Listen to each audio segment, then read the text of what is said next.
வாழ்க்கையை வாழும் பொழுது சில விஷயங்களை கடைபிடிக்க கற்றுக்கொள்ளுங்கள். அப்படி அந்த சில விஷயங்களை கடைபிடிக்கும் பொழுது நம்ம வாழ்க்கையை வாழ்ந்திருக்கோம் அப்படிங்கிற ஒரு மகிழ்ச்சியும் ஒரு திருப்தியும் உங்களுக்கு இருக்கும். அப்படி என்ன விஷயங்களை கடைபிடிக்கணும் அப்படின்னா, நம்பர் 1, நீங்க உங்களுக்காக வாழணும். அவன் அதை சொல்லுவான், இவன் இதை சொல்லுவான், எவன் வேணும் ஏதோ பேசுவானே அப்படிங்கிற பயத்துல உங்க வாழ்க்கையை வாழாம விட்டுறாதீங்க. உங்களுடைய வாழ்க்கையை உங்களுக்காக மட்டும் வாழ பழகிக்கொள்ளுங்கள். 2வது பாயிண்ட், உங்களுக்குள் இருக்கக்கூடிய அன்பை வெளிப்படுத்த கற்றுக்கொள்ளுங்கள். எல்லாருக்குள்ளும் அன்பு இருக்கிறது. மக்கள் சொல்லுவாங்க, பணக்காரன்கிட்ட பணம் மட்டும்தான் இருக்கும், குணம் இருக்காது, அன்பு இருக்காது, ஏழை எளிய மக்கள்கிட்ட தான் அன்பு இருக்கும் அப்படின்னு சொல்லுவாங்க. அதெல்லாம் போய் எல்லாரிடமும் அன்பு இருக்கிறது. அந்த அன்பை தன்னை சார்ந்தவர்களிடமும் தன் அருகில் இருப்பவர்களிடமும் வெளிப்படுத்த கற்றுக்கொள்ளுங்கள். 3வதாக, வாழ்க்கையோட இறுதி வரைக்கும் உழைத்து கொண்டே இருக்காதீர்கள். பணம் சம்பாதிக்கணும், புகழ் சேர்க்கணும், கௌரவமா வாழணும் அப்படிங்கிற சில இலக்குகளை வைத்துக்கொண்டு ஓடி ஓடி உழைத்து கொண்டே இருந்து உங்களுடைய வாழ்க்கையை வீணடித்து விடாதீர்கள். 4வது, அதிகமான இடங்களுக்கு பயணம் செய்யுங்கள். டிராவல் ரொம்ப இம்பார்ட்டன்ஸ். ஒவ்வொரு பயணமும் உங்களுக்கு ஒரு புதுவிதமான அனுபவத்தை கொடுக்கும், புதுவிதமான மனிதர்களை உங்களுக்கு அறிமுகம் செய்யும். ஒவ்வொருவரும் ஒவ்வொன்றை கற்றுக் கொடுப்பார்கள். உங்களுடைய வாழ்க்கையை வாழ்வதற்கு ஒரு சிறந்த வழிமுறைகளும் அந்த பயணங்களின் மூலம் கிடைக்கும். 5வது, உங்களுடைய நட்புகளுக்கும் உங்களுடைய குடும்பங்களுக்கும் நேரத்தை ஒதுக்குங்கள். வேலைக்காக, பணத்துக்காக, எதுக்காகவோ நேரத்தை ஒதுக்கக்கூடிய நீங்கள் உங்கள் ஃபேமிலிக்கும் ஃப்ரெண்ட்ஸுக்கும் நேரத்தை ஒதுக்குங்க. உங்களுடைய வாழ்க்கையை மகிழ்ச்சியாக வாழ்ந்திருக்கும் அப்படிங்கிற ஒரு திருப்தி இருக்கும். கடைசி காலத்தில் நம்ம வாழ்க்கையை நம்ம வாழவே இல்லை அப்படின்னு வருத்தப்படக்கூடிய சூழ்நிலை இருக்காது. உங்கள் வாழ்க்கையை சிறப்பாக வாழ்றதுக்கு இந்த 5 முறைகளையும் ஃபாலோ பண்ணுங்க. மகிழ்ச்சியாக வாழுங்கள்.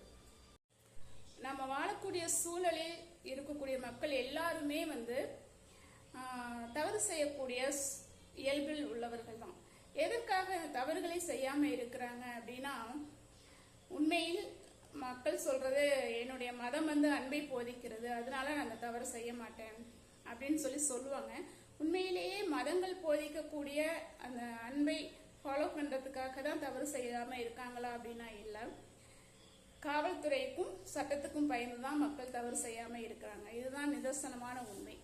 இன்னைக்கு அரசிடமிருந்து ஒரு நோட்டீஸ் வருது, மக்கள் என்ன தவறு வேண்டுமானாலும் செய்து கொள்ளலாம், காவல்துறையும் கண்டுகொள்ளாது, சட்டமும் உங்கள் மீது நடவடிக்கை எடுக்காது அப்படிங்கிற ஒரு நோட்டீஸ் வந்துச்சு அப்படின்னா, மக்கள் எல்லாருமே தவறு செய்வார்கள். யாருக்கெல்லாம் யாரு மீதெல்லாம் கொலைவெறி இருக்கிறதோ அவங்களெல்லாம் கொலை பண்ணிடுவாங்க. யாருக்கெல்லாம் கொள்ளையடிக்கணும்னு தோணுதோ அவங்கெல்லாம் கொள்ளையடிச்சிருவாங்க. யாருக்கெல்லாம் பெண் மீது மோகம் இருக்கிறதோ அவங்கெல்லாம் பெண்ணை கற்பழிப்பு பண்ணிடுவாங்க. இதுதான் நிஜம். அப்போ மக்கள் பயந்துட்டு இருக்கிறது காவல்துறைக்கும் சட்டத்துக்கும் பயந்துதான் இருக்கிறாங்க. மதங்கள் போதிக்கக்கூடிய அன்புக்கெல்லாம் பயந்துட்டு இல்லை, அன்புக்காக இல்லை அப்படிங்கிறத நாம ஏற்றுக்கொண்டே ஆக வேண்டும். எல்லா மனிதர்களும் தவறு செய்யக்கூடியவர்கள், தவறு செய்யக்கூடிய இயல்பில் உள்ளவர்கள். ஒரு சூழ்நிலையை எதிர்நோக்கி பயணித்துக் கொண்டிருக்கிறார்கள். அந்த சூழ்நிலை அமையும் பொழுது அந்த தவறை செய்துவிட்டு அந்த சூழ்நிலை மீது பழியை போட்டு விட்டு செல்பவர்கள் தான் மனிதர்கள். இங்க நாம வாழக்கூடிய சூழலில் எல்லா மனிதர்களும் அப்படித்தான் அப்படிங்கிறத நம்ம மைண்ட்ல வச்சுக்கிட்டு நம்ம என்ன செய்யணும், அந்த மனிதர்களை எதிர்கொள்ள தயாரான மனநிலையிலேயே நாம் பயணித்துக் கொண்டிருக்க வேண்டும். அப்போ மட்டும்தான் நாம ஒரு நம்மை பாதுகாத்து கொண்டு வாழ முடியும்.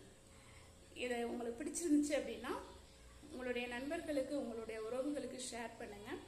என்னோட சேனலை ஃபாலோ பண்ணிக்கோங்க. இங்கே நாம என்ன செய்யறோம், நம்ம ஏற்றுக்கொள்ளக்கூடிய சின்ன வேலையை, எளிமையான வேலையை விட்டுட்டு மற்றவர்கள் நம்மளை ஏற்றுக்கொள்ள வேண்டும் அப்படின்னு சொல்லி ரொம்ப மெனக்கட்டு இருக்கோம். பிறகு நம்மளை ஏற்றுக்கொள்ளணும் அப்படிங்கிறதுக்காக பணத்தை தேடி ஓடுறோம், வசதியை தேடி ஓடுறோம், புகழை தேடி ஓடுகிறோம், பதவிகளை தேடி ஓடுகிறோம். இவற்றையெல்லாம் தேடி ஓடும் பொழுது நம்மளுடைய உடல், பொருள், ஆவி மொத்தத்தையும் செலவு செஞ்சிடறோம். இவை அனைத்தும் செலவழிந்த பிறகுதான் தெரியுது, நம்ம குடும்பத்தில் உள்ள நபர்களும் சரி, நம்மை சுற்றியுள்ள நபர்களும் நம்மளை ஏற்றுக்கொள்ளவில்லை அப்படிங்கிறது பிறகுதான் நமக்கு தெரியுது. இப்போ இதெல்லாம் தெரியறதுக்கு முன்னாடியே நீங்க உங்களை ஏற்றுக்கொள்ள தயாராகிவிட்டால் உங்களுக்கான சந்தோஷம் எந்த நிபந்தனையுமே இல்லாம உங்களை தேடி வரும். ஸோ நீங்க உங்களை ஏற்றுக்கொள்ள தயாராகுங்க.